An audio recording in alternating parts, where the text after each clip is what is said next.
ఆంధ్రప్రదేశ్లో మే 13వ తారీఖున ఎన్నికలు ముగిశాయి. ఈసారి ఏ పార్టీ అధికారంలోకి వస్తుందన్న దాని మీద ఎంత ఉత్కంఠ నెలకొందో, అదేవిధంగా పిఠాపురంలో ఎవరు గెలుస్తారన్న మీద కూడా టెన్షన్గా మారింది.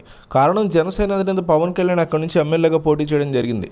2019 ఎన్నికల్లో 2 చోట్ల ఓడిపోవడంతో పిఠాపురం గెలుపు విషయంలో పవన్ కళ్యాణ్ వ్యూహాత్మకంగా అడుగులేశారు. పిఠాపురంలో పవన్ కళ్యాణ్ గెలుపు కోసం తెలుగుదేశం పార్టీ నేత మాజీ ఎమ్మెల్యే వర్మ కూడా ఎంతో కష్టపడ్డారు. మొదట్లో టికెట్ కేటాయింపు విషయంలో అడిగినా కానీ చంద్రబాబుతో మాట్లాడడం వర్మ ఎన్నికల్లో పవన్ గెలుపు కోసం పనిచేశారు. ఈ క్రమంలో తాజాగా మీడియాతో వర్మ మాట్లాడుతూ సంచలన వ్యాఖ్యలు చేశారు. పిఠాపురంలో పోలింగ్ శాతం పెరగడం అధికార పార్టీకి మింగురుపడట్లేదన్నారు ఆయన. దీంతో పవన్ కళ్యాణ్ ఓడించేందుకు భారీ ఎత్తున అధికార పార్టీ కుట్రలు చేస్తోందని విమర్శించారు. పిఠాపురం, కాకినాడ, జేఎన్టీయూ ప్రాంతాల్లో అల్లర్లు జరిగే అవకాశం ఉందని ఇప్పటికే ఇంటెలిజెన్స్ ఆ విషయాన్ని ధృవీకరించిందని పేర్కొన్నారు.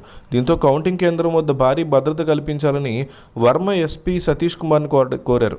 నియోజకవర్గంలో అన్ని వర్గాల ప్రజలు పవన్ కళ్యాణ్ గెలుపు కోసం కృషి చేశారు. అందువల్లే భారీ ఎత్తున నియోజకవర్గంలో పోలీస్ శాతం పెరిగింది. దీంతో వైసీపీ ఓడిపోతే పెద్ద ఎత్తున అల్లర్లకు పాల్పడేటువంటి అవకాశం ఉందంటూ కూడా ఆయన చేసినటువంటి వ్యాఖ్యలు ఇప్పుడు వైరల్ అవుతున్నాయి. అయితే వంగ గీత మరోపక్క ఈ అంశం మీద రకరకాల వ్యాఖ్యలు చేస్తున్నట్టు కనిపిస్తోంది.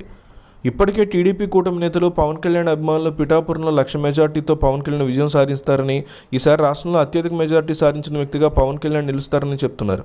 అయితే ఇదే సమయంలో పవన్ కళ్యాణ్ వైఎస్ఆర్ కాంగ్రెస్ పార్టీ నుంచి పిఠాపురం ఎమ్మెల్యే అభ్యర్థి ఎన్నికల బరిలో దిగిన వంగ గీత మాట్లాడిన ఆడియో ఒకటి సోషల్ మీడియాలో వైరల్ అవుతుంది.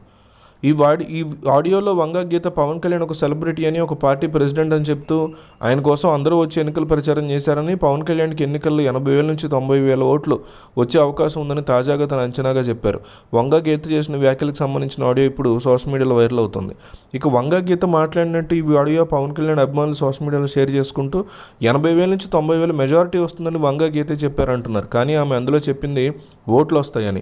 అయితే వంగ గీత కేవలం ఓట్లు వస్తాయని చెప్పారని, పవన్ కళ్యాణ్కి వచ్చే మెజారిటీ కాదని, ఎన్నికల్లో పవన్ ఓటమి ఖాయమంటూ వంగ గీత అభిమానులు, వైసీపీ అభిమానులు ఈ పోస్ట్కి కౌంటర్ ఇస్తున్నారు.